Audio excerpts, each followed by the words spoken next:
Welcome to my YouTube channel learning with dignity. My name is Garima. आज हम कर रहे हैं क्लास 8 हिंदी एनसीईआरटी वसंत का पाठ 8। यह सबसे कठिन समय नहीं। यह एक कविता है और कावित्री का नाम है जया जादवानी। तो पहले मैं कविता पढ़ देती हूँ, उसके बाद मैं उसका अर्थ बता दूंगी। नहीं, यह सबसे कठिन समय नहीं। अभी भी दबा है चिड़िया की चोंच में तिनका और वह उड़ने की तैयारी में है। अभी भी झड़ती हुई पत्ती थामने को बैठा है हाथ एक। अभी भी भीड़ है स्टेशन पर। अभी भी एक रेलगाड़ी जाती है गंतव्य तक जहां कोई कर रहा होगा प्रतीक्षा। अभी भी कहता है कोई किसी को, जल्दी आ जाओ कि अब सूरज डूबने का वक्त हो गया है। अभी कहा जाता है उस कथा का आखिरी हिस्सा जो बूढ़ी नानी सुना रही थी सदियों से दुनिया के तमाम बच्चों को। अभी आती है एक बस अंतरिक्ष के पार की दुनिया से, लाएगी बचे हुए लोगों की खबर। नहीं, यह सबसे कठिन समय नहीं। तो इसका अर्थ है, इस कविता की पंक्तियों में कावित्री जी ने हमें अपने आप को यानी मनुष्य के जीवन को कठिन परिस्थितियों में हार न मानने की प्रेरणा दी है। चिड़िया अपना घोंसला बनाने के लिए एक तिनका इकट्ठा करती रहती है। वह उड़ने की तैयारी में रहती है। गिरते हुए पत्तों को थामने वाले हाथ आज भी हैं। आज भी रेलवे स्टेशन पर भीड़ होती है। लोगों को अपनी मंजिल तक पहुंचने के लिए एक रेलगाड़ी अभी भी तैयार है। आज भी लोग अपने प्रियजनों का बेसब्री से इंतज़ार करते हैं कि सूरज डूबने का समय हो गया है और वह घर समय पर लौट आएं। दादी नानी आज भी अपने नाती पोतों को कहानियाँ, दूर देश में बसे अंतरिक्ष में बसने वालों की कहानियाँ सुना रही हैं।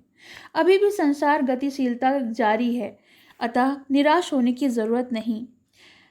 कुछ उदाहरणों से प्रेरणा लेकर आगे बढ़ने की ज़रूरत है। यह सबसे कठिन समय नहीं है।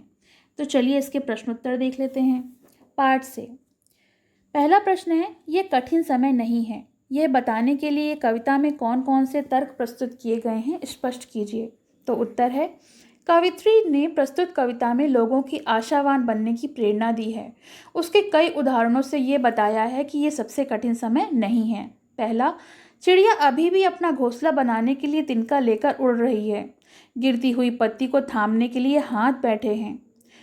घर जाने के लिए स्टेशन पर भीड़ है। सूर्यास्त होने पर कोई किसी का इंतजार कर रहा है।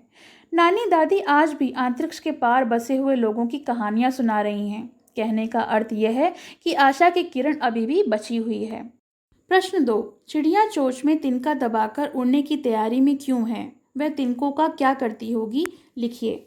उत्तर है, चिड़िया आशावान है। वह एक एक तिनका लेकर बार बार उड़ती है। इस प्रकार ढेरों तिनकों के सहारे वह अपना एक घोंसला बनाती है। अतः मनुष्य को हिम्मत न हारते हुए चिड़िया से प्रेरणा लेनी चाहिए और अपने कार्य को निरंतर करते रहना चाहिए।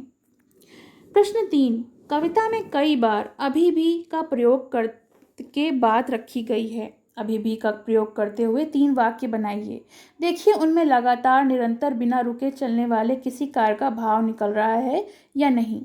तो ये प्रश्न आप स्वयं करें। तो ये कविता के प्रश्नोत्तर हो गए और कविता का अर्थ हो गया। आपको कैसा लगा कमेंट सेक्शन में मेंशन करिए और पसंद आए तो लाइक का बटन ज़रूर दबाइए। धन्यवाद। पसंद आया हो तो लाइक करें, शेयर करें और चैनल को सब्सक्राइब करें।